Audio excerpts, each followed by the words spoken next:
Well, thank you very much, everyone, for joining in. We see some new faces, which is very exciting.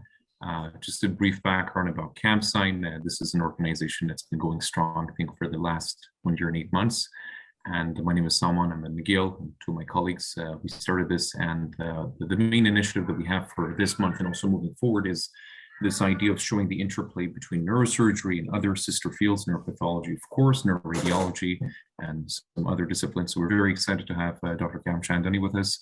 He's a world-class pathologist and scientist, and we're very excited that he's doing two main themes for today's discussion. The first part would be about just diagnostic modalities in neuropathology and what exactly it entails and how it's relevant to our future practices. And the second part would be on open science and dissemination of scholarly work, which he's very passionate about. I'll pass it on to Bedram to begin. Thanks, Bart.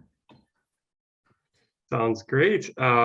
Yeah, so we're, like someone mentioned, we are very, very pleased and honored to have Dr. Karamchandani.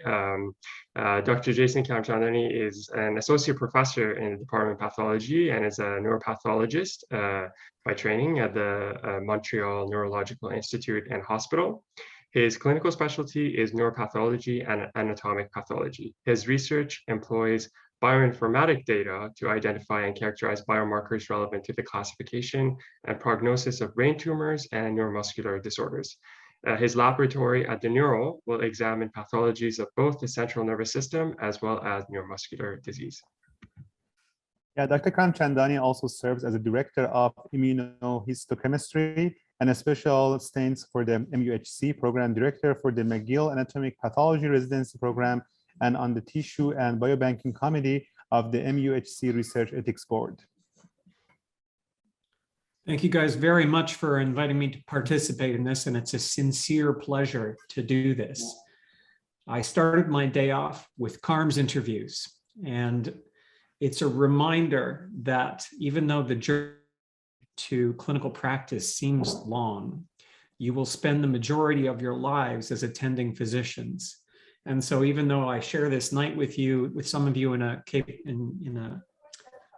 your current positions as trainees, we're going to spend most of the next 2 decades together as colleagues. So it's a real pleasure to interact with you guys as my future colleagues and to talk to you a little bit about what pathology is, because I was telling them as we started, I think that pathology needs to do a better job of explaining what pathology is about and how we interact with clinical medicine. And I think it's very exciting that it's a changing time in pathology. In fact, I see Sabrina on here from McGill. She's a medical student with an interest in pathology, and it's representative of this changing culture in my own specialty as we sort of emerge from the basements and the closets and start interacting with you and patients in pathology. So thank you all for having me today. I have nothing to disclose and no conflicts of interest. And really our goals today are to go over a little bit about what modern neuropathology is about. And one of the joys of practicing neuropathology is I work with neurosurgeons. And many of you are very well acquainted that neurosurgeons are kind of a different breed. They're incredible clinicians and incredible working, and they're inspiring to work with. And I know some of you have worked with Dr. Sunit Das at St. Michael's Hospital, but he's the closest thing I can think of to an astronaut confined to planet Earth. And it's a real pleasure to work with my neurosurgical colleagues. So we'll talk a little bit about modern neuropathology, and we'll conclude with the concept of an integrated report, which is what we'll talk about. And we're going to finish off with a discussion of something very near and dear to me, which is open science, because traditionally, translational clinical science has not practiced open science. And our colleagues in other disciplines like physics and astrophysics have been practicing open science for decades. So it's an interesting concept because the word means different things to different communities. But for those of us in healthcare and translational medicine, I think it's something we should start thinking about. So we're going to start with a real life case. And like all the guys are probably most interested in, this starts with a neurosurgeon. So we start on Sunday night, where a 7-year-old boy shows up in the emergency room after his parents brought him there because he was complaining of right hand weakness after stretching. And I don't know how many people on this talk have children, but I actually find this kind of an interesting beginning because I have 3 children. They're older than 7 now, but they're not really good historians, and I'm not sure I would have taken that seriously. We're really glad that this family did, because the patients came to the emergency room on Sunday and the imaging was performed early the next morning. So it's at this point, I now cover all pediatric neuropathology for the MUHC, but in these days I was just performing cross coverage when my colleague was out of town, who's since retired. And so the neurosurgeon called me on Monday and said, you know what, there's a kid with a cervical medullary tumor. It's kind of patchy enhancement. And I think it's a low-grade thing, but I don't know if it's a ganglioglioma or a pilocytic astrocytoma. And I'd like to take a biopsy and resect all that I can safely. And you guys can see where this is, eh? This is not for the faint of heart. So they started the procedure. He let me know that I was going to get tissue on Tuesday. So the communication was done early and effectively. So Tuesday comes around and I'm ready to go. And so we perform the surgery and there's a frozen section. Now, this surgery was performed with neuromonitoring, which unfortunately failed during the procedure. So the surgeon was no longer proceeding as planned when the biopsy was obtained. So as you guys can see here, this piece of tissue, this is the permanent section. This is about 1 millimeter by 1 millimeter. So we are not dealing with a very large amount of tissue, but the surgeon concluded that that's what he could do safely. And so this was the entirety of the resected tissue for diagnostic purposes. Now we'll talk more about pathology in a few slides, but you guys are probably used to seeing these pink and purple slides. You've seen them in med school and histology. This is an H&E stain section. And for non-pathologists, these all kind of look the same. You see some sort of pink background and purple dots, and like me use words to describe them, but it's almost like we're talking about astrology when we try to impart meaning to these pictures, but you're going to have to take my word for it that there's some truth here. The background here is very pink and fuzzy. That's the words we can all agree on. That pink and fuzziness is a fibrillary background. And all that means is that we're dealing with a primary neuroepithelial proliferation, and particularly a glial proliferation. But as we look around, there's some larger cells. And those are eye-catching for someone like me, because I start wondering if there isn't a neuronal component to this proliferation. So then we add on our immunohistochemical stains, or the brown stains. And here we're looking for specific protein expression within the lesion. And that really takes us an order of magnitude closer to the diagnosis than we were when we practiced with just H&E. I think it's been remarkably transformative. And it's why all of you had to learn 8 kidney tumors instead of the 2 that existed when I was even in residency, because the more protein expression studies we do, the further we're able to define entities and their associated prognosis, and it makes us better pathologists and allows people to practice better medicine. But this is a synaptophysin, so this is a marker of axonal component and neuronal differentiation, and there are patches of the tumor which are positive. Another marker that's positive in this tumor is CD34, and that doesn't mean a lot, and you don't have to worry about it because it stains blasts in blood cells and endothelial cells, but it also stains neoplastic glial cells in a subset of brain tumors. Now, what matters to those of you with an interest in neurosurgery is this stain. This is a neurofilament stain. And all of these beautiful dark filaments that you're seeing in this image are the patient's axons, meaning all of this tissue infiltrated by this neoplasm is eloquent tissue. There's no way to take a bite of this without having a consequence for our patient. And so the surgeon's decision to limit the biopsy to that very minute fragment was certainly prudent. But also worth noting, this is a Ki-67, which is a nuclear marker of proliferation. Basically, any cell that's not in G0 will label with Ki-67. And we can see that this is a proliferating lesion.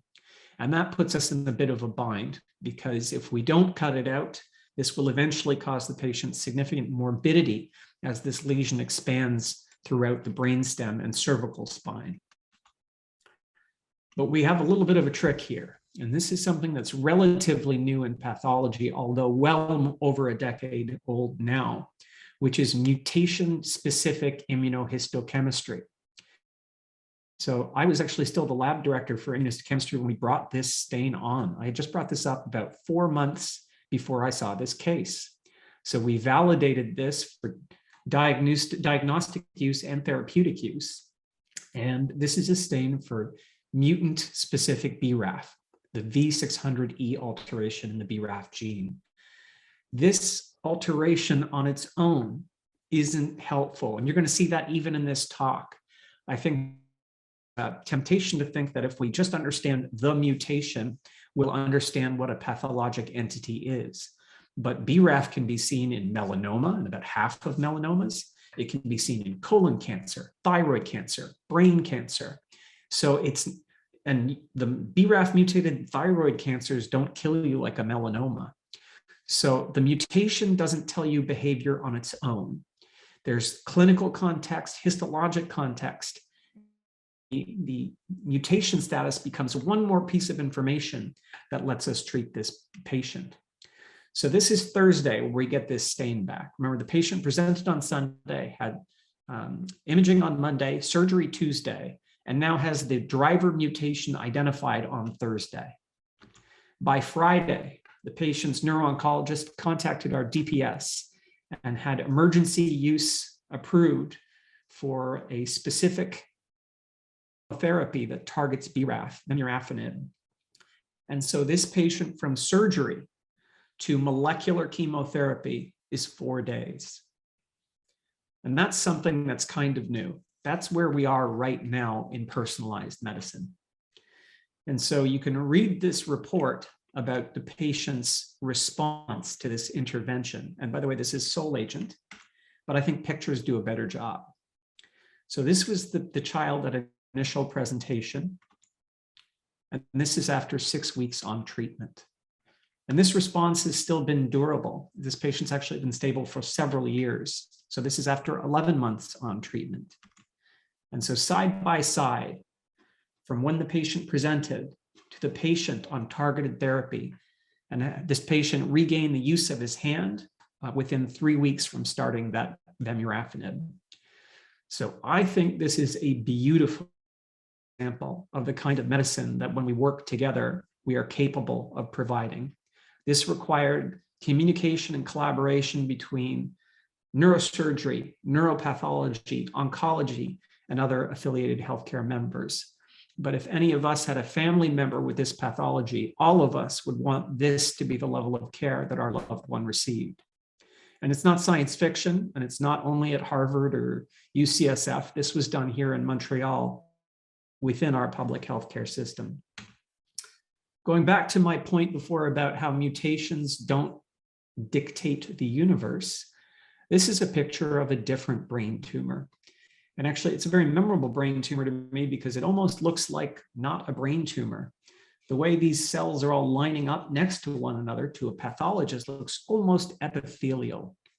And so this is an example. This is what it stands though. It is GFAP. So this is a marker of glial differentiation.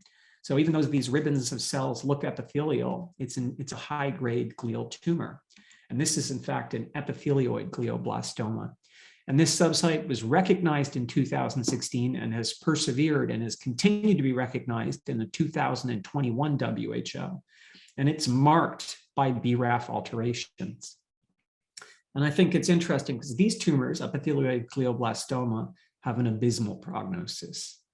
And so even if it's the BRAF mutation, and even though we're in the same organ, a patient with epithelioid glioblastoma will not respond to vemurafenib.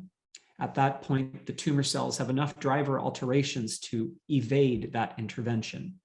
So it's a beautiful example that even within the organ, the knowledge of one of the key mutations is not sufficient to determine a patient's response to therapy or prognosis. So we're going to digress for a second, and I'm going to introduce you guys to the whole concept of what we have a very funny name in our specialty, anatomic pathology. And it gives people ideas that we're walking around in rubber boots in the morgue, dealing with autopsy specimens and working in museums. And as you can see from this case, that's far from the truth. But I still think it's worth going over a little bit about how we got to where we are today. So this is a little bit about how pathology evolved through time. On the far left of your screen, there's a Dutch guy, Leeuwenhoek, who developed a new way of grinding glass that allowed for better optics, that really permitted the creation of usable microscopes. And within 100 years, this had been leveraged by Robert Hooke, who I think of as being famous for really pissing off Newton, but who was actually quite a remarkable scientist. And Hooke's law is named after him. And he actually one of the first books that leveraged the microscope, Micrographia, which he used his microscope to break down the building blocks of tissues and plants. And it was really the first time the microscope was used for that level of scholarly inquisition. And then we have the real birth of modern pathology in Virchow. And you can see these are diagrams for Virchow, who really did the idea for the cellular basis of disease. And here we've got some schematics of cells and a few cells gone wrong. And this is the late 1800s. And that's where pathology really started getting its legs and getting its footing. So when we talk about anatomic pathology, what we're really talking about is making a diagnosis from tissue. And you can make a diagnosis from autopsy tissue, or you can make it from surgical tissue. I would say that about 8%, 99% of the diagnoses we make are from surgical biopsies in living patients. So autopsy is actually a fairly small amount of the practice of our specialty. I don't mean to belittle it, and I don't mean it's not important, but I think that people don't understand that most diagnostic activities are for our active patients. So you examine a tissue macroscopically. You can make a gross diagnosis where relevant. We take sections of that tissue and we look at it under the microscope. That's the histologic examination. And finally, we make a diagnosis. And this is a well-established practice. This has been going on a long time. Between the 20s and 50s is when pathology evolved as its own specialty. So most of the legends in your neurosurgical history books were neurosurgeons and neuropathologists. And we'll see a slide later. I work in the Montreal Neurological Institute, which was developed by Wilder Penfield, and considered himself a neurosurgeon neuropathologist. He looked at what he cut out, and there are drawings of his analysis of malformations, other non-neoplastic lesions, as well as brain tumors. And I think he did a remarkable job. But somewhere between the 20s and the 50s, this concept emerged that microscope doctors were going to be their own thing, and that's where our specialty was really born. So this would be the kind of thing that is the most routine specimen that a pathologist might see. And I'm dual boarded in anatomic pathology and neuropathology. I trained in the US. And so I practiced surgical pathology. I did combined neuropath and surgepath at St. Mike's for years in the University of Toronto. And I saw thousands of specimens like this. So what we see here is a little bit of the mucosa of a colon specimen. We know this is lower GI type epithelium. And what you may be able to see here is it looks a little bit purple and heaped up on the top of this image. And you're going to have to trust me. I'm going to try to show you a normal slide to give you comparison. So this would be normal, where you don't have that purple proliferation on the top. And if I go back to abnormal, when you really understand normal, you can call something lesional or abnormal. And that's what we're going to do here. So a pathologist would look at this and realize that this is a tubular adenoma or an adenomatous proliferation of the lower GI colonic epithelium. So this is a pre-malignant growth. This is a neoplasm, precancerous lesion. And these are the things they pull out of people when they do screening colonoscopies. So that's an example of one of the most common specimens that a surgical pathologist can encounter. And we help guide patient treatment by determining how many of those adenomas were removed, and you come with the patient's age and their location, and you decide when to follow the patient up next. So all of that information goes into guiding therapy. And if you don't pull these little blue things out, you end up with something that looks like this. So if you let that adenoma percolate for 20 years, if it picks up enough mutations, you may end up with this over here. This is an image of colonic adenocarcinoma. So you can see these cells have already lost their way. They're pseudostratified, they are hyperchromatic. And by the time they get here, they know to make glands. So they're still trying to make lumens. It's adenocarcinoma, but you have broad areas of necrosis. These nuclei are atypical and really ugly. And here's a mitotic figure. And these cells have lost their way. And another reminder, pathologists tend to talk about tumors a lot. And I'm going to show you guys some more tumors today. But I do want to remind people, not all things that are pulled out of patients are tumors. We tend to be very onc focused in pathology, but I just want to remind us that here's an example of, this is an appendix and it looks really nasty. But when we look at the cells that are, it's a hypercellular appendix, but the cells here are neutrophils. And this is an example of acute appendicitis. Okay, so this is where pathology has really changed over the last couple of decades. I entered practice in 2010 at the completion of my training. And when I reviewed my patients' priors, I saw a lot of pathology reports like this. So this is what a mastectomy report looked like in 1991 at St. Michael's Hospital with the University of Toronto. Breast, you'd give the side if it was right or left. This is before lumpectomies came really back in vogue. Everyone was doing mastectomies. It was radical surgery for everything. So everyone had the mastectomy. Nobody had lumpectomies. You specified the side, and if you confirmed the clinical impression, if this patient had a mass, you say, yep, you're right, it was invasive ductal carcinoma. Good job. And if you had a really good pathologist, they would put margins clear or margins free of carcinoma. But to be honest, mastectomies are not supposed to have any true margins. Mastectomies are supposed to remove all breast tissue when done properly. So the thinking hadn't even necessarily evolved to force pathologists to comment on surgical margins. Now, all of you have seen a breast pathology report in the modern era. And this is not a report. That what I've just showed you would have been the complete pathology report for a mastectomy in 1991. This is a list of the things that has to be included in a lumpectomy or mastectomy report in 2010. And so we talk about margins for both the invasive carcinoma and the in situ carcinoma to the anterior, posterior, medial, lateral, superior, and inferior. You've got 6 margins for every specimen for both the invasive and the in situ carcinoma.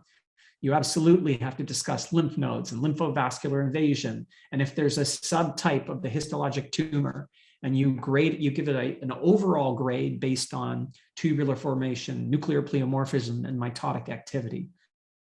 Your tumor is graded, you assess margins, you talk about nodes, the presence or absence of microcalcification.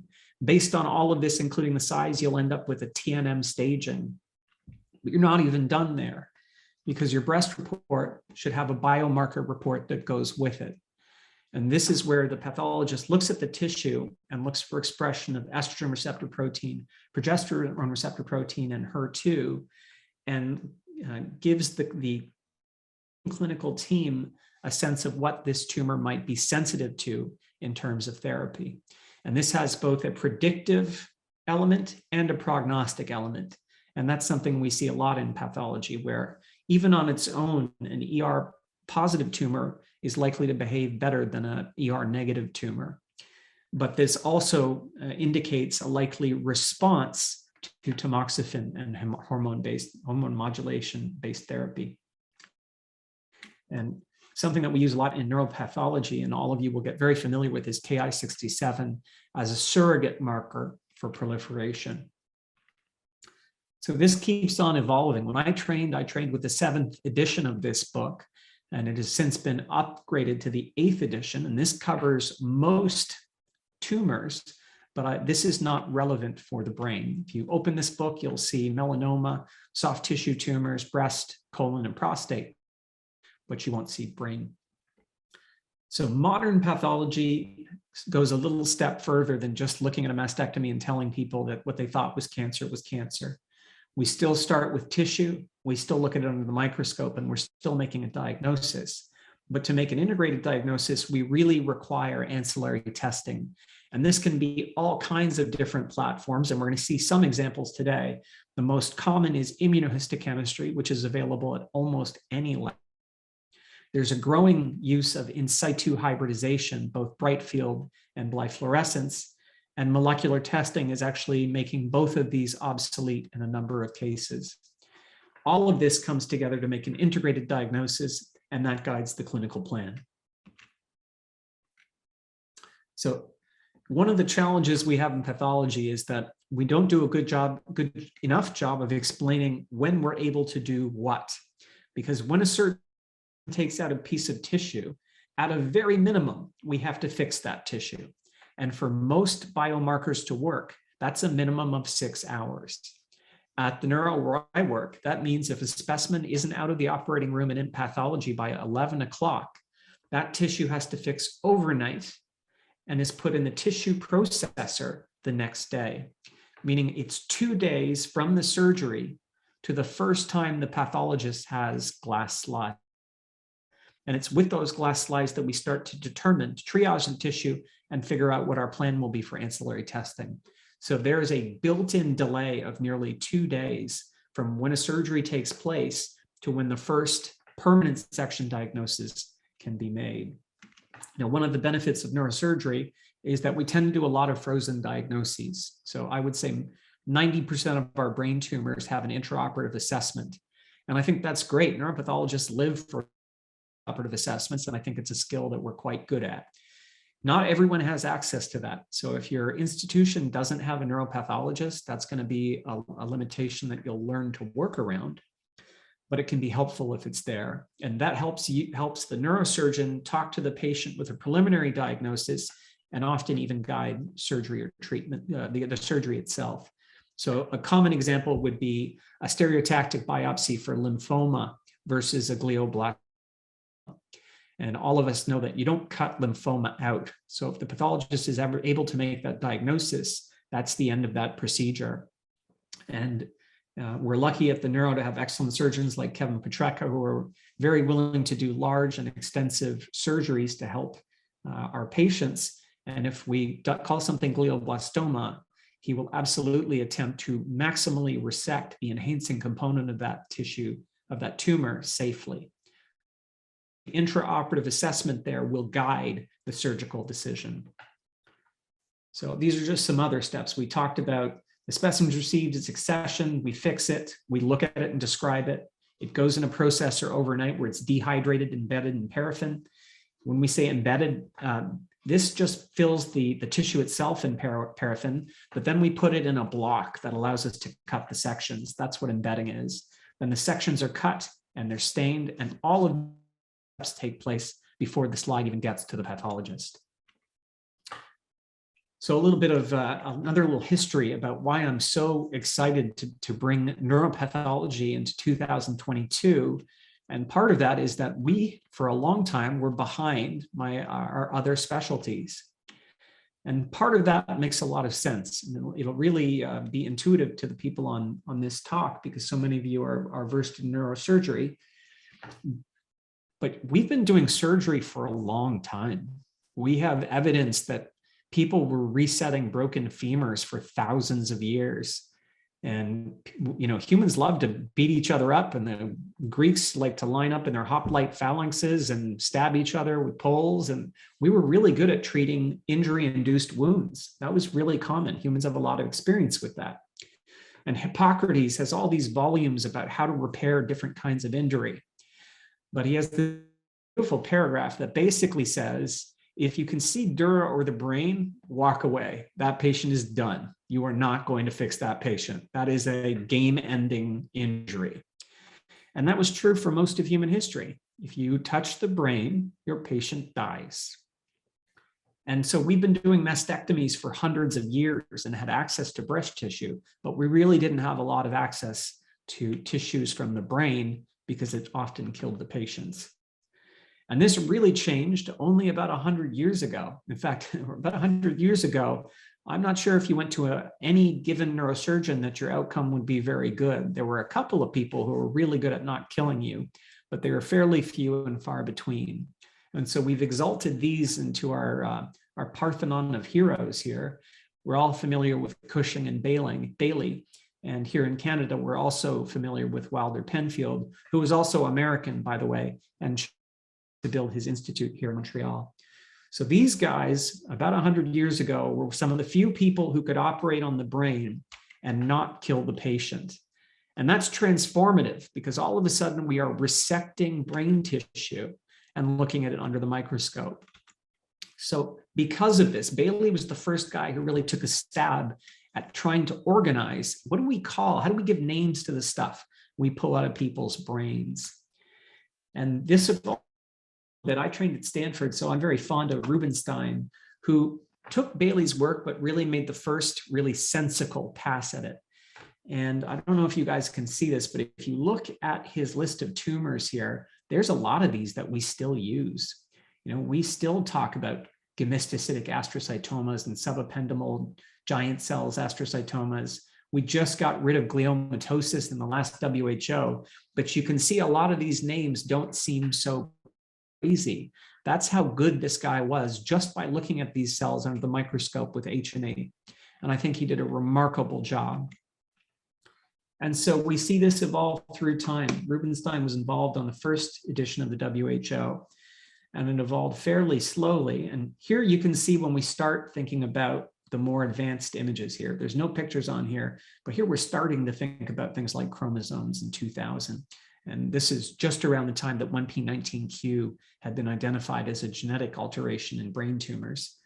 And we were really starting to cook in 2007. That's when people realized that genetics was going to be a very important part of neuropathology. And this was embraced in 2016. In 2016, we introduced the concept, which I'm going to show you, about pulling the molecular in to your final diagnosis. And in December of 2021, the 6th edition of the WHO was published. And I can't show you the cover because I didn't buy the book. It's digital. I have a login. I just log in with my McGill username and I go to look at the entities. So I can't show you what the update looks like, but it also reflects that the way I interact with this text has changed. So this is a table from 2016. So you still preserve that idea that the histology is meaningful, that there's some utility in giving things a histologic classification. But that, and we still grade tumors. That was controversial as well. You know, the grading of brain tumors is a little bit weird because you guys all know that a craniopharyngioma is a grade 1 tumor. But have any of you guys done a surgical clinic with craniopharyngioma patients?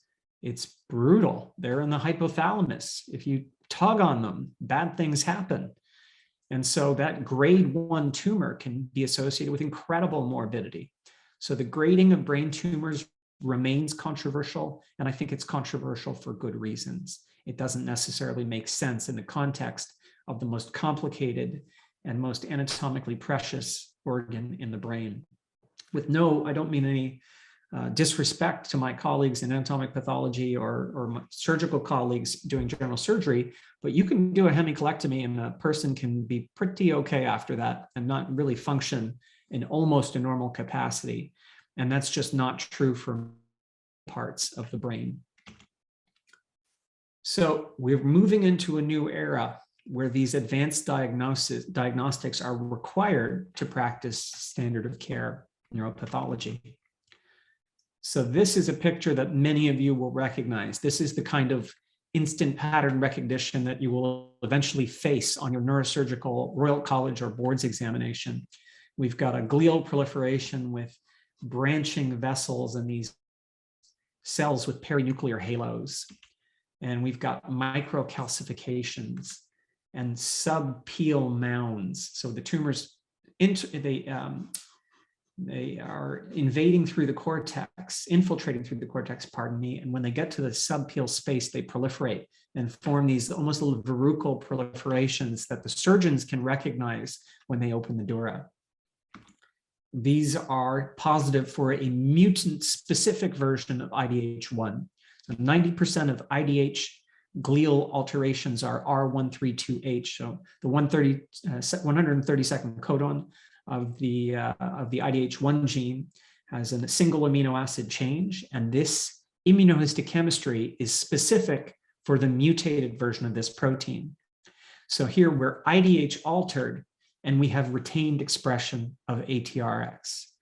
Now, we would still do some more ancillary testing, but that's enough for us to make a diagnosis of an IDH mutated R132H oligodendroglioma, WHO grade 2, on the basis of the pictures we just looked at together. That's a great example of a straightforward case. We're really happy when we get those. Now we're going to contrast it to a different case. Now, I know you're not pathologists, so I'm going to beg you to forgive me a little bit, but these pictures actually look a little bit different. We still have the branching vessels, and we still have some pretty round-looking nuclei, but I don't see halos anywhere here. And these cells are looking pretty ugly. And there's a lot of mitotic figures. And elsewhere in this tumor, look at this. This is something neurosurgeons recognize well. This is palisading necrosis. And these are proliferative blood vessels. So this is a microvascular proliferation or endothelial duplication. These are the blood vessels of a neoplastic brain tumor, and typically a high-grade brain tumor. And when we say palisading necrosis or pseudopalisading necrosis, one of the things that most of us think about is a diagnosis of glioblastoma. And these cells are they're funny looking. So now this is a tough tumor. It's positive for GFAP, so it's a glial tumor, and it's high grade, but there's no expression of IDH1 R132H, the same antibody we just saw in our oligodendroglioma. So what is this? The answer is we can't go further. We need the help of advanced diagnostics. So my IDH1 immunohistochemistry was negative, and that'll catch 90% of alterations. But this is not an R132H alteration. Snapshot sequencing identifies an R132G alteration. So it is an IDH altered tumor. I just didn't catch it with my immunohistochemistry. And as you guys know, ever since 2016, astrocytomas and gliomas are frequently split into IDH altered and IDH non-altered. And so we go on to do fluorescence in situ hybridization, where we find the classical loss, the co-deletion of both 1p and 19q. And I'm sure you guys already know this, but the P stands for the short arm of a chromosome, and the Q is a longer arm of the chromosome. And I remember that by, if you look at lowercase p and lowercase q, the Q is like a P with a little extra leg on it. So it's the longer one. And so we have a deletion of the short arm of chromosome 1 and the long arm of chromosome 19. And we do further testing. So we do methylation-specific PCR after bisulfite treatment, showing a peak in both the methylated and unmethylated regions. And so this is an example of methylation of the MGMT promoter. Now we put it all together. So we are dealing with an IDH mutant 1p19q co-deleted oligodendroglioma. And on the basis of that vascular proliferation and necrosis, we would call that an anaplastic oligodendroglioma. And again, we identified our IDH alteration by snapshot sequencing. So thanks to our ancillary testing, we didn't just call that a glioblastoma. We actually gave the patient a much better idea of their prognosis, which is actually significantly better than an IDH wild type glioblastoma. And this really came out from lots of analyses where we looked at the difference in behavior between 1p19q altered tumors and their non-altered counterparts. So you can see for some patients, the survival time is markedly different. In patients with even anaplastic oligodendrogliomas have survivals as long as 20 years. And more importantly, this was the first brain tumor that showed a response to chemotherapy. For any of you interested in medical history, I've been really enjoying the book, The Emperor of All Maladies. which talks a little bit about our journey in medicine to trying to attack cancers with different compounds and radiation. And what I find most shocking is things that seemed like they were truth in medical school. And I went to medical school in 2002. I thought we knew this stuff for hundreds of years, but it was really still being ironed out when I was a kid in the 70s and 80s. So most of the things we accept as ground truth were proven a lot more recently than we think. So this paper is from when? That's 2013. So this was known before that. So this is not the first paper that showed some benefit, but it's still when we were still confirming that chemotherapy was effective for oligodendrogliomas. And we continue to show that today with multiple new trials as well. The MGMT thing is really cool as well, because this is another example of a predictive marker and a prognostic marker. So this is a survival curves for MGMT methylated tumors versus unmethylated tumors without treatment. This is just if you watch them through time. So you're more likely to live longer if your tumor has MGMT promoter methylation than if it's not methylated. But the other thing is, what is MGMT? So that's 6-methylguanine transferase, and it repairs alkylating DNA damage. And those of you who have done some time in neuro-oncology or done neurosurgery rotations with an oncology component, you know that we use temozolomide, which is an alkylating agent. So we're giving patients an alkylating agent. If their cells are making a protein that undoes that damage, they're essentially giving themselves their own antidote to the chemotherapy we're giving them. So if your promoter is methylated and you do not make this protein, you are more likely to respond to the temodol. So 2016 is when we started recognizing molecularly defined entities as meaningful subgroups in the WHO. And they've managed to survive and continue. And actually that list has expanded in 2021. So we're going to look at another interesting case here. This is a 32-year-old man, so still fairly young, with left-sided weakness and sensory change. And this is kind of a nasty looking infiltrative intraaxial tumor replacing the frontotemporal lobes of this right hemisphere here. And there's some enhancement, and it looks like it's a nasty brain tumor. So an extensive intraaxial lesion, superior, middle, and inferior frontal gyrae. It's going all around. It's got some potential leptomeningeal extension and some mass effect. And this is what a lot of the tumor looked like. So again, for non-neuropathologists, you're just going to have to trust me. There are too many purple dots against this pink background for brain. That's hypercellularity. That some cells are dividing and proliferating and infiltrating through this brain tissue. And there are atypical cells, which in the brain is enough to let you know you're dealing with a glial neoplasm. But what was remarkable about this tumor is in the leptomeninges, the tumor had a completely different phenotype. It morphologically looked like what we sometimes call in pathology small round blue cell morphology. And like many good neuropathologists, I hate that term. Blue cell tumors are not small and the cells aren't round. The only thing that's accurate about that label is that they're blue. So this is indeed a blue embryonal looking tumor. Embryonal is the term that neuropathologists have embraced for good reason. And so this is a really unusual tumor. And here we can see that blue stuff is adherent to the dura. And the embryonal appearing areas are really GFAP negative, which I found really interesting. It should be one diagnosis, it's one tumor, but it's not expressing typical glial markers. And once again, there's no expression of that classical IDH1 R132H mutation. A2RX is retained in both of those components, both the infiltrating and the embryonal appearing component of this tumor. And the only thing I could get that to stain with is CD56, which is another fancy name for NCAM or neural CAM adhesion molecule, which is expressed in all kinds of neural cells, but also completely non-neural cells like NKT cells. So it's not a very specific marker. I stain this for synaptophysin because a lot of PNETs, which is a term we've gotten rid of, were synaptophysin positive and GFAP negative. So 10 years ago, I would have been stuck. I would have not known what to call this. But in 2018, when I had this case, I sent rules to St. Justine for sequencing, and we identified a mutation in a histone 3 gene, specifically G34R.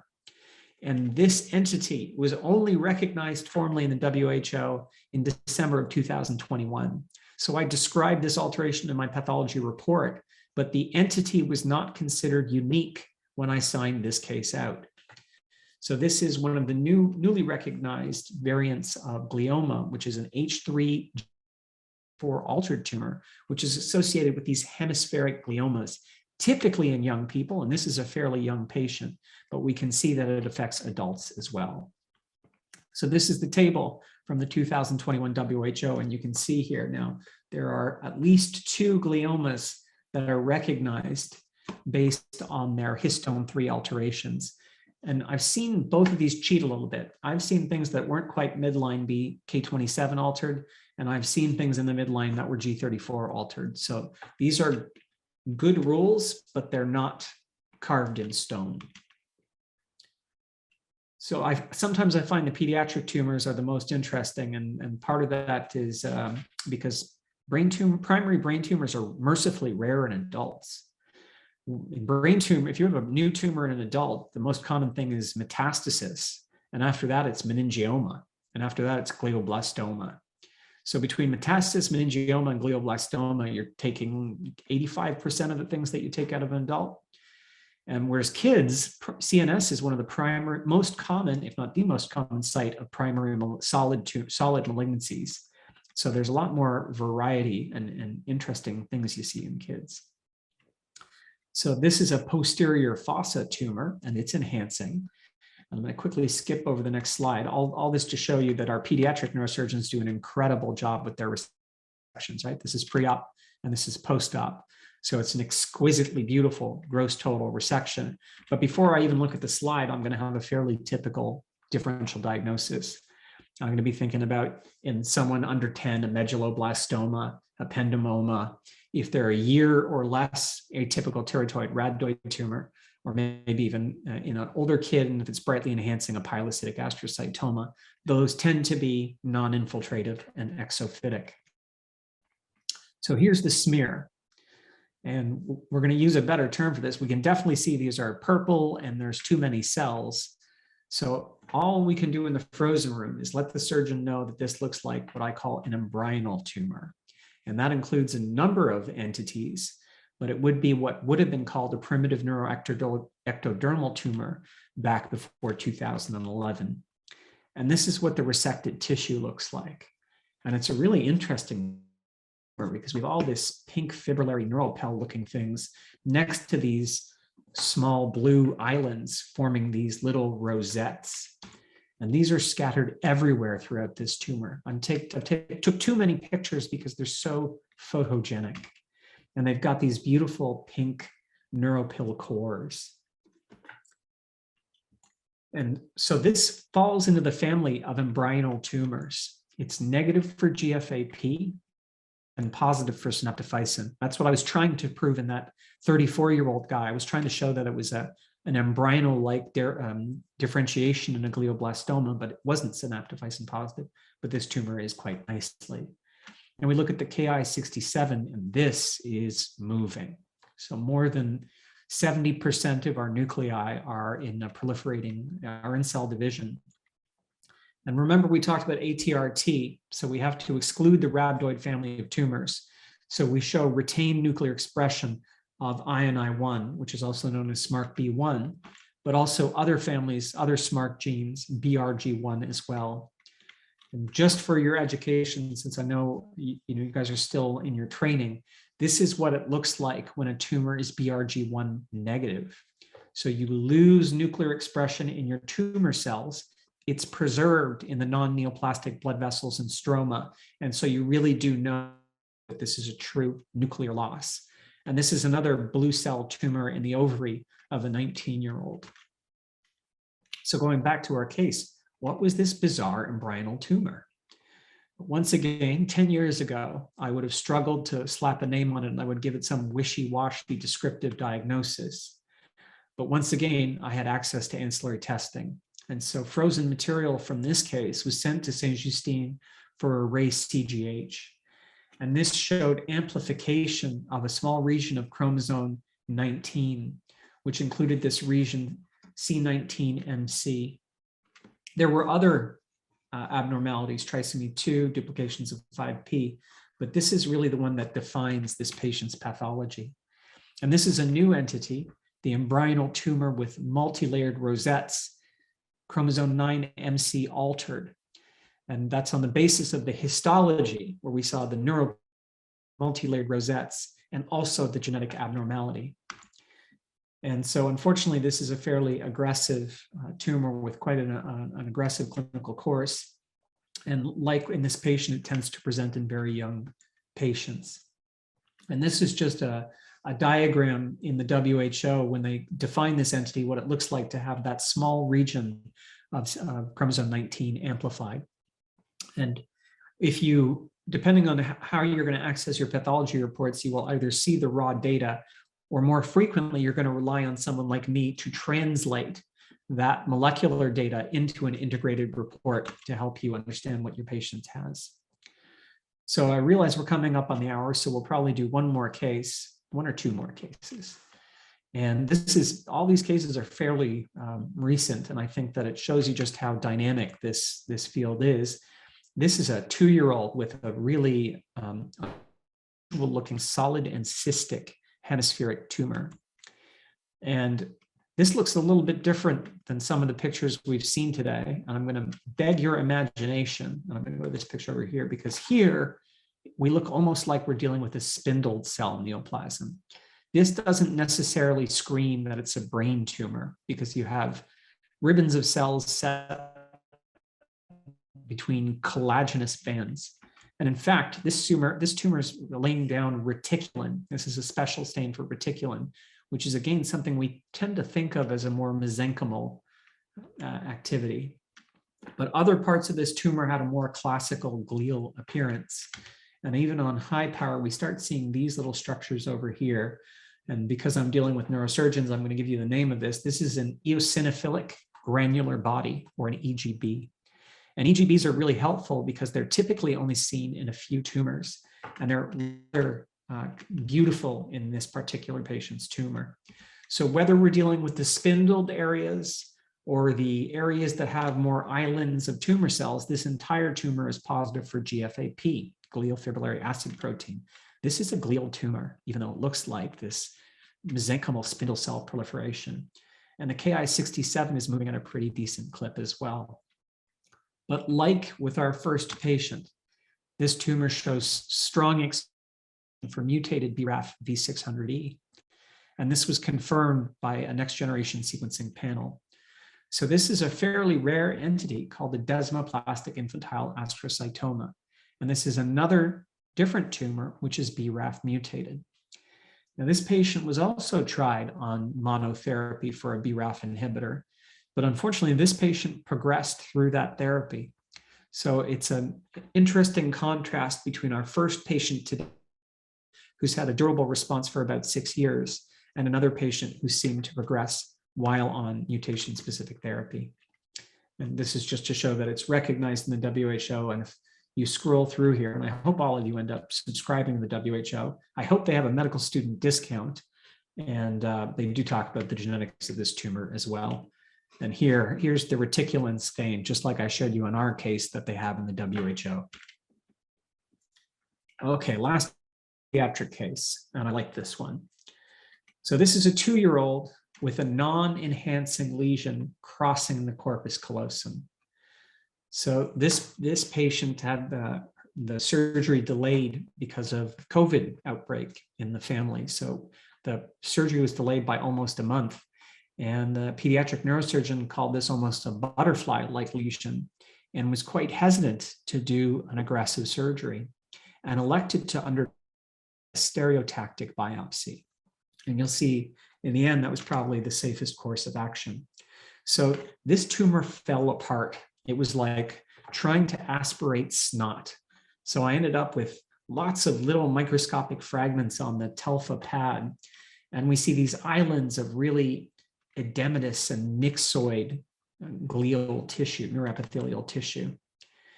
And if I keep looking, let's see over here, you start getting a suggestion that occasionally you see these ribbons of cells and maybe a thin vessel in the middle with cells stuck to the outside. And then if you really start paying attention, you start seeing cells like this and this one over here. And this is something that neuropathologists get pretty good at identifying, because this is a nice one. That cell looks to me like a neuron. And so we've got this glial proliferation with neurons floating in little myxoid pools. And this tumor is positive for GFAP and also positive for synaptophysin. And here our neuronal appearing cells are labeling particularly dark. So there are neurons in this. And Ki-67 showing us once again that unlike our desmoplastic infantile ganglioma, and certainly unlike our malignant brain tumor, this tumor is not really proliferating too aggressively. And so more than 10 years ago, I would have said the cells that tumor with floating neurons would have been called a DNET, or dysembryoplastic neuroepithelial tumor. And even when I was in fellowship 14 years ago, we knew that occasionally these could involve the septum pellucidum. So this is 2009.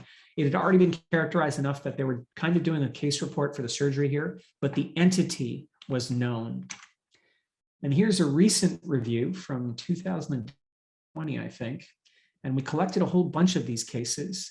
And here's what you see, that a lot of them, 80% of them, have an alteration in PDGFR alpha.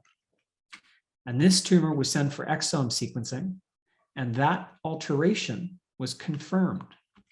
And so this is a beautiful example of a novel entity, newly recognized in the WHO, of a myxoid glioneuronal tumor, or what would have been called a DNET-like tumor of the septum pellucidum. But you guys can see, even from the time where I was in fellowship training to practice, this entity that had been loosely defined by morphology gets combined with next generation sequencing and genomic data.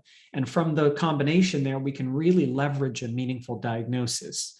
And I can tell you guys that at Tumor Board, we elected to follow this patient with radiology, but we're not going to jump on aggressive surgery, given this does seem to be an infiltrative lesion and the patient's seizures are currently being controlled with medical therapy.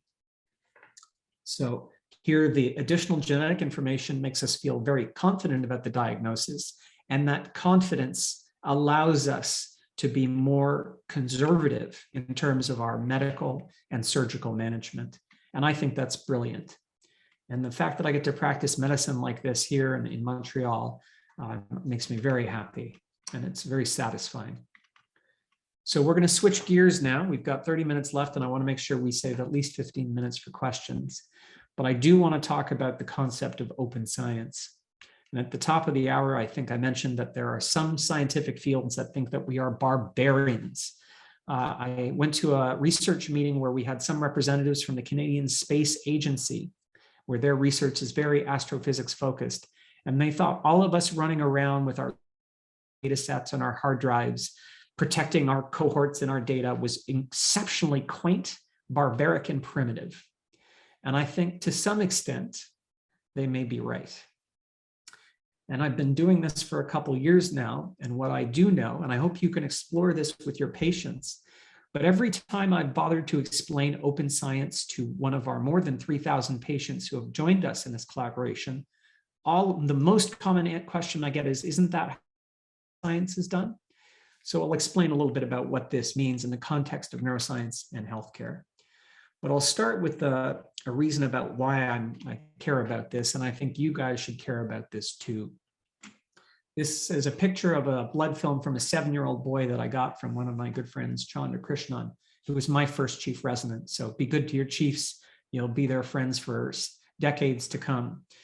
And this allowed Chandra to make a diagnosis just by looking at the patient's blood. No biopsy required. Small blood draw, put a drop of blood on a slide, you stain it, and he's making a diagnosis. And if you look really carefully, you actually see these little red rods. Those are our rods. So this is acute myelogenous leukemia.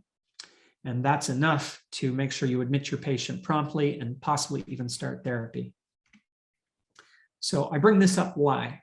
Well, like a lot of things, the entity of leukemia was really sort of well put together in the late 1800s. Again, in sort of the Virchow era was when this started to get a name and we really understood what was happening. Because they had microscopes, they could look at blood. They knew there was something going on in the blood. White too many white blood cells. But from the late 1800s, it's in the 1940s that Dr. Farber investigated a drug to treat this, at the time, universally fatal disease.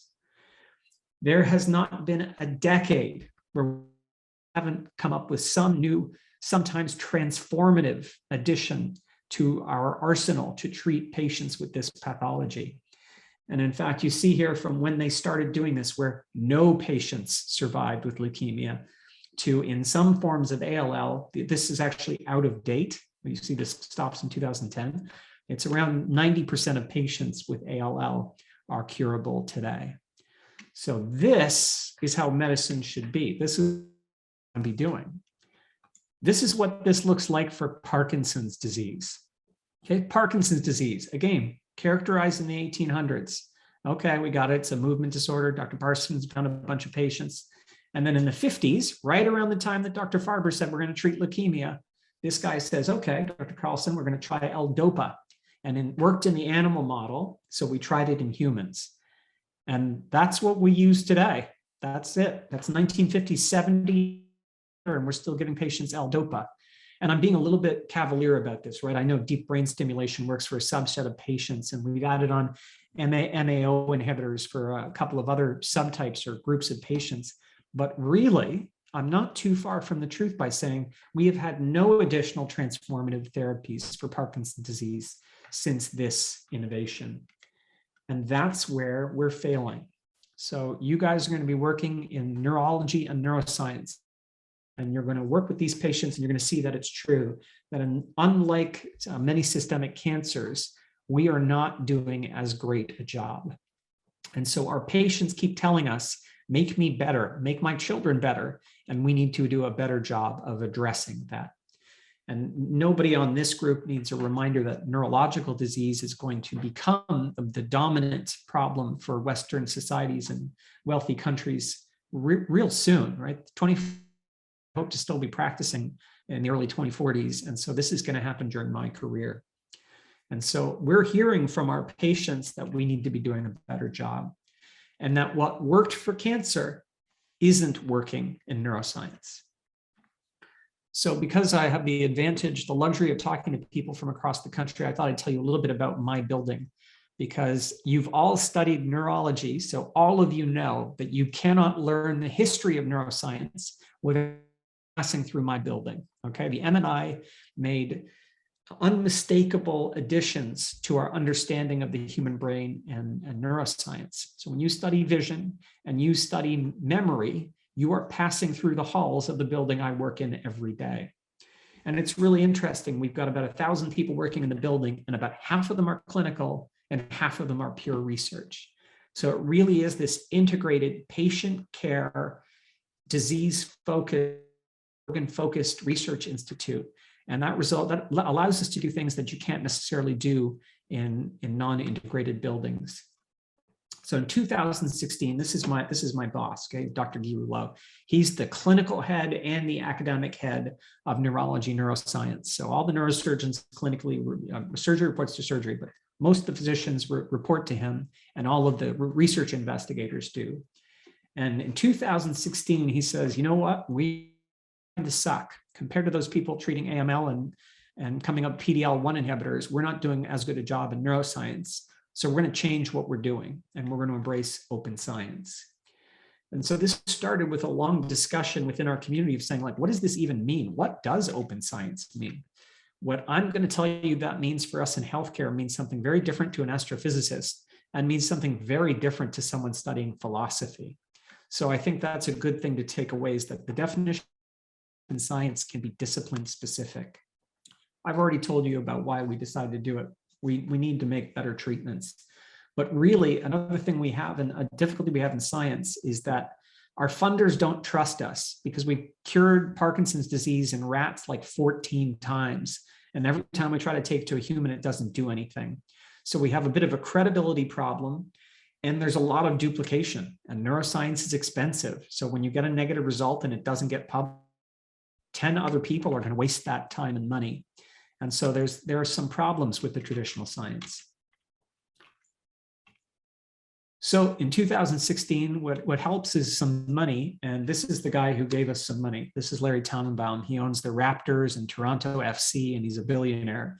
And he very generously gave us some good money to start exploring neuroscience with the creation of the Tannenbaum Open Science Institute, which has a mission of promoting open science in institutions across the country. So here's what it really means. So what is the guiding principles? So the first one is we release our data, and we release the things we use to generate those data. So if you do an experiment, you make it open, or as open as possible. And most of your generation is very well acquainted with the FAIR principles: findable, accessible, interoperable, and reusable. And whether you like it or not, you will all have to know this word, because all of you will now be ordered by the Tri-Council as of March 2023 to have a data management plan. So if this is a concept you haven't heard of, I encourage you to learn more about it, or if you want, we can give me a buzz and I can follow up, because you will have to know what these words mean. So the other two principles are that we conduct our partnerships in an open capacity. So it's okay if we're open, but if you say, well, I'm closed, that's going to be a problem. So it takes a while and there's some education involved, but we conduct our partnerships in the open as well. The creation of the biorepository I'm going to tell you about was one of these policies. The next one's controversial, but we don't do intellectual property. And I want to be specific. That doesn't mean the neuro doesn't understand there's a value to intellectual property. It's that by putting IP up too early at the basic science level, we do basic science. We're not tweaking drugs to make them more CNS penetrant. At the level of the research we're doing, putting up IP slows things down. So it's not an anti-IP philosophy, it's understanding when IP should be used and understanding that doing it too early doesn't benefit science. And the last principle is also important. There's nobody running around with sticks checking to see if we're making our data open or publishing in open access journals. And the idea is that it's buy-in, that more than 80% of the PIs in this institute decided to do this voluntarily. So we created with this the CBIG repository, and our patients are our partners, and many of our patients have been seen for years through our clinical research unit, and they're our partners. And they really enjoy the possibility of contributing somehow to research, because they know even if it's not good for them or there's not time to help their life, they think about their children, their nieces and their nephews, and they want us to do better for their families. And so our goal is to really hasten the pace of development of treatments. And this is a little bit new because we're a biorepository and people know about biobanks. That's not so new, but this is a combined biobank and a registry of patients. And that gets to be pretty spicy. And if I'm lucky, I'll tell you about one recent example. So we created this biobank that we can collect materials from grown-ups and kids and patients and controls. And for our incompetent patients, we can use substitute decision makers. And for surgery, this matters for you guys. We can both do pre-consent and post-consent. And that matters because for surgeons, there's some concern that if you ask patients to participate in research, that they'll feel pressured to say yes, like somehow you will alter your surgical intervention on the basis of that consent.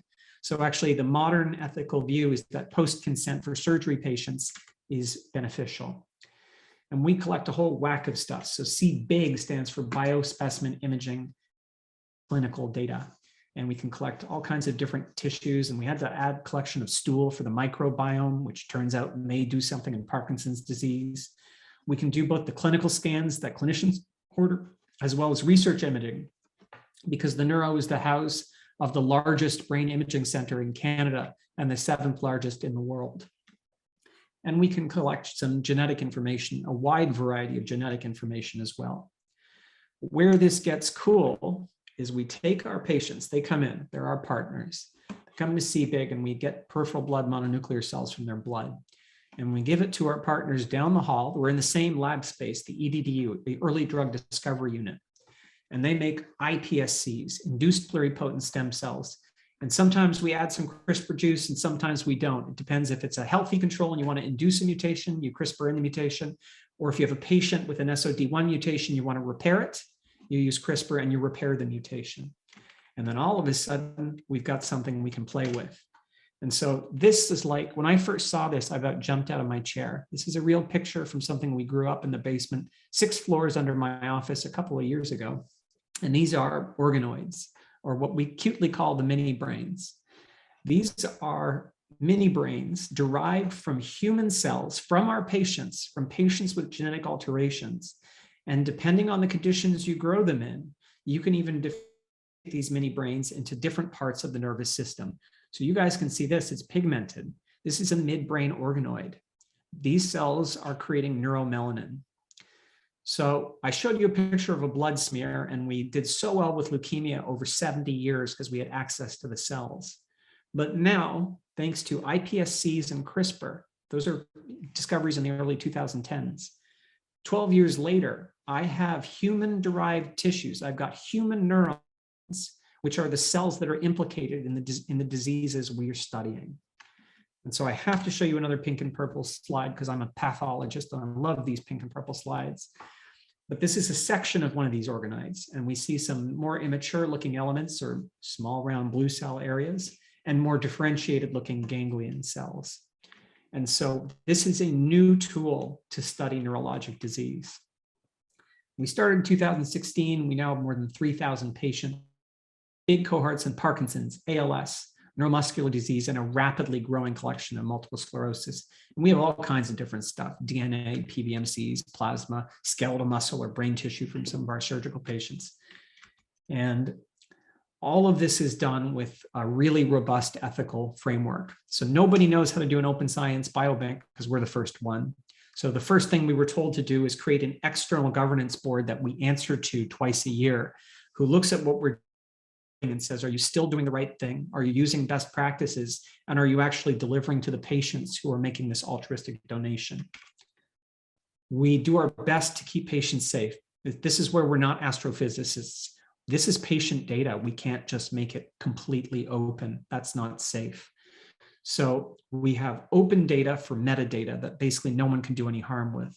When I start giving you a patient-specific clinical course, you have to register. You basically say, I'm going to do harm. I'm not going to re-identify the patient, and I'm at UBC. And then we try to make a low barrier of entry to that data. But if you're talking about getting someone's CSF, that goes through our tissue and data committee. And it's also referred to as controlled access, where I say, wait a second, show me that your REB says that you're willing to do that work. And we have a scientific committee review that proposal. And we have a pretty well-running TDC because we review these requests in about 2 business days or 48 hours. And finally, the thing that holds it all together, this is the information age. And none of us can survive if we can't interact with the data through our browser or even on our phone. So this is the portal that's available online. This is our website, CBIG repository. And this is using a database structure that was built out of the M&I under Dr. Alan Evans. And it has an integrated laboratory information management system, clinical data, including neuropsychiatric testing and imaging data under one roof in an integrated way. And we're soon going to integrate our genetics module, hopefully in the next couple of weeks. And so here's an example of different participants. And you get a quick overview of their different demographics here. You got their age and their gender. And all of these patients have downloadable files. So you can literally see what tissue and fluids do you have on all of these patients to figure out if it can help drive your research question. So we're about to juice up our recruitment in neuro-oncology with Kevin.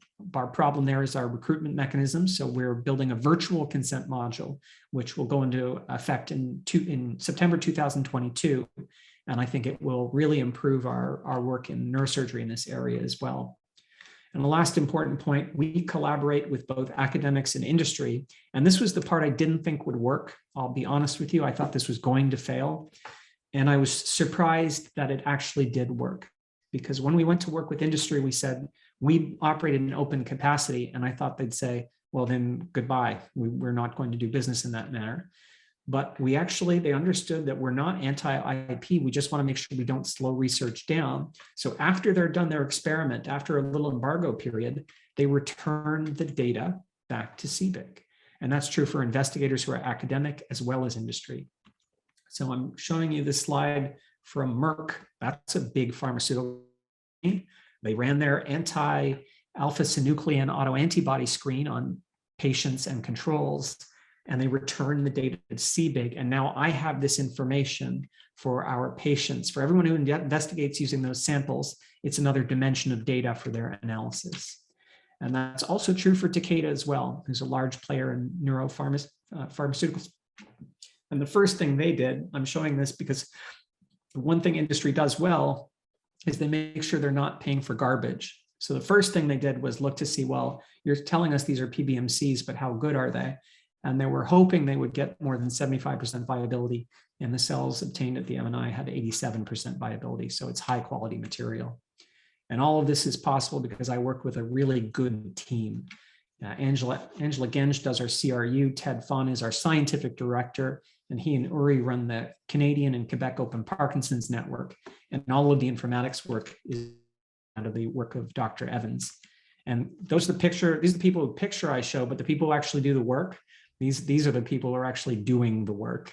And there's a team of lawyers and ethicists and people who process specimens.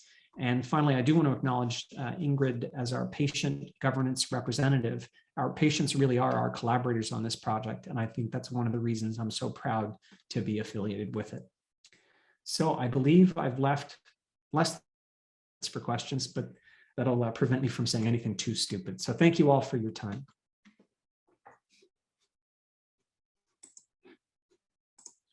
That stop sharing?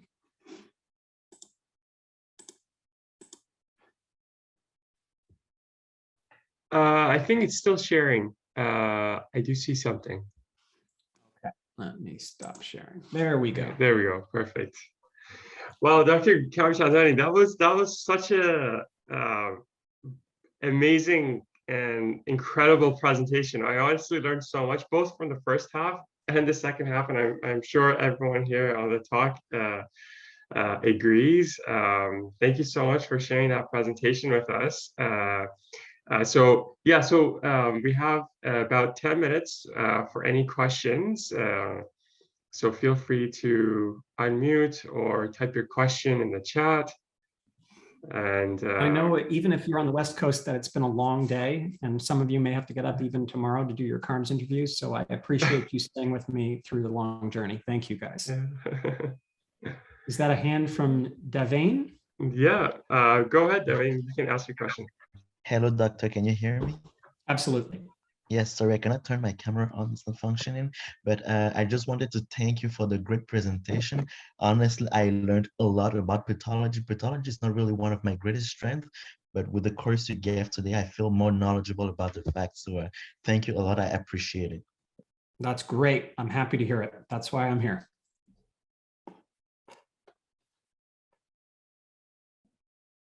Question, if that's okay. Sure. So this is more of a personal trajectory because I'm very interested in your path, studying in the States at Harvard, Stanford, and sort of moving here. What do you assess the differences, not in the healthcare system and the way that research is done in the terms of collaboration, not so much as an assessment, is it better here or there, but like, what are the nuances and differences that you've noticed in your career? So one of the things that I appreciate about the Canadian landscape, which doesn't always work, but when it does is wonderful, is that collaborative spirit. So CBIG happens to be the core facility for a bunch of pan-Canadian initiatives. And because I'm more knowledgeable about the neuroscience related issues, I'm going to focus on the neuroscience, but I'm sure this is true for other diseases as well. But there's Capture and CalSNC for ALS and Cure ALS, all of them pan-Canadian, all of them with collaborative sites across the country. And I think, and that's true for ALS, it's true for, I showed you Parkinson's disease, it's true for autism. There's the Autopsy Consortium and the Azrieli Institute for Autism Research, which is the donors are based out of British Columbia, but contributing across the country. And a Canadian Neuromuscular Disease, or NMD4C, is another pan-Canadian initiative. And I think because we don't have an infinite amount of money and an infinite amount of resources, and maybe even perhaps misguided, yes or not, but a sense that we can't do it on our own, we're going to need to work together. It encourages that collaborative spirit, which I think in the new modern age is going to be very instrumental for success. So we'll talk about IDH1 today. IDH1 was characterized as a driver mutation out of agnostic deep sequencing in 2008. And that was multiple sites, including Duke, and I think there's a place in North Carolina, but these were brain tumors pooled across sites and shared openly among that investigative community. And you can see how quickly that transformed brain tumors. You know, we did the same thing from Rubenstein, from Bailing and Cushing through Rubenstein, all the way up to 2016. And then it changed because of that work in 2008. So I think that collaborative spirit is something that I see as a great difference between the two countries. And it's something that I think works well for me personally.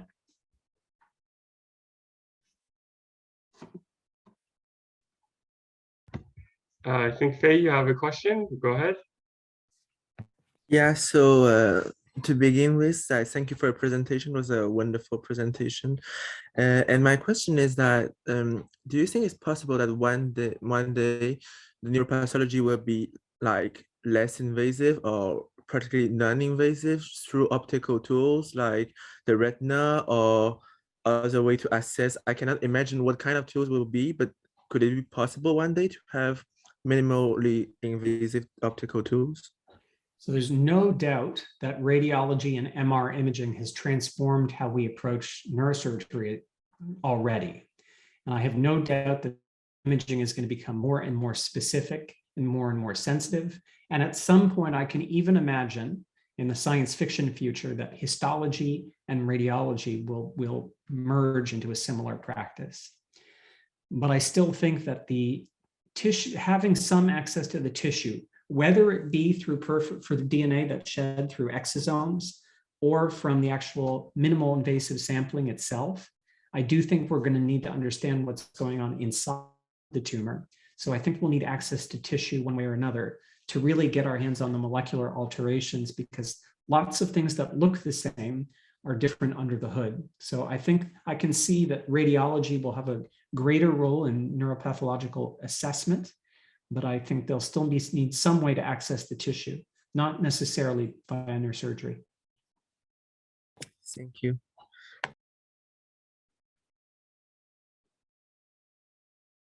All right, Shamini, go ahead.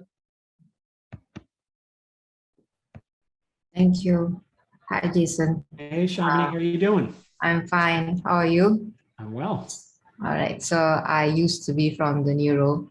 I graduated from the Neuro 2 years ago.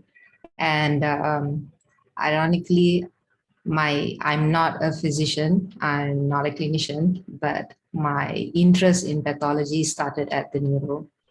And I just wanted to ask you, have you tried using computer vision methods in analyzing these histopathological images?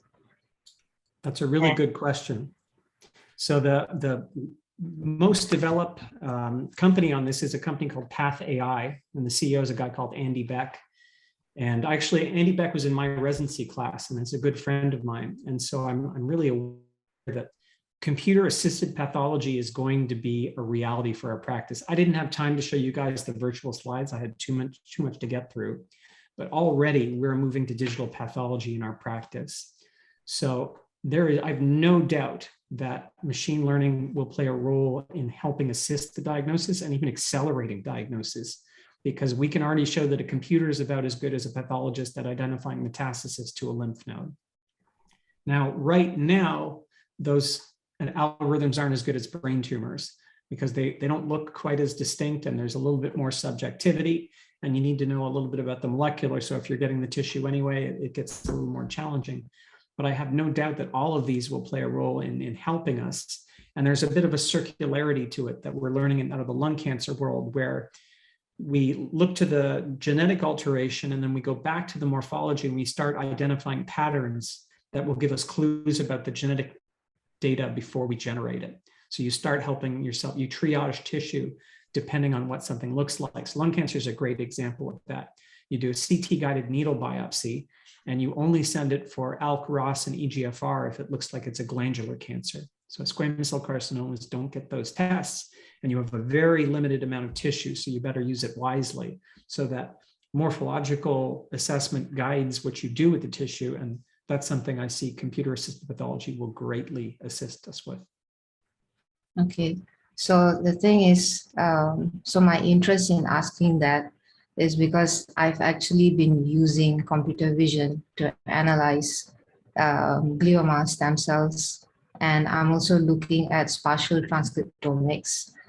And usually in spatial transcriptomics, they forget the images.